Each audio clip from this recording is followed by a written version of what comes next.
জামায়াতের আমির জনাব শফিকুর রহমান সাহেব উনি জাতির সাথে নির্বাচনে জেতার আগেই যে প্রতারণাটা করছে, আসলে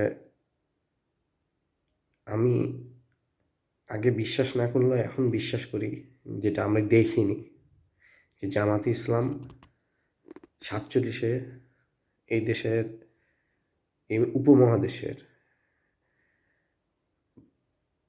ভারত বিভক্তির সময় বিরোধিতা করছে, 71-এ বিরোধিতা করছে।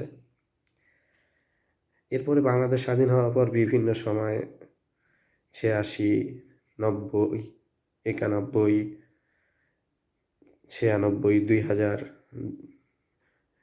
2001, 2005-এ মানুষের সাথে প্রতারণা করছে।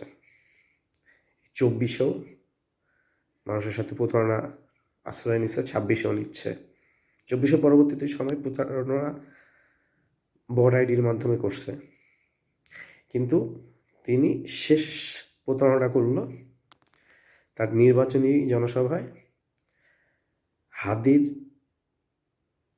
একজন মিথ্যে বোনকে সাজায় নিয়ে এসে, যেটা মানে একটা খুব নিকৃষ্টতম প্রতারণা। এটা পুরো জাতির সাথে প্রতারণা করা হলো, যেখানে হাদির পরিবার বলছে যে ওই মেয়েটি হাদির পরিবারের কেউ না। তাহলে এই জামাত ইসলামের কাছ থেকে, এই জামাতের আমির শফিকুর রহমানের কাছ থেকে এই দেশে মানুষ কি পেতে পারে? প্রতারণা ছাড়া।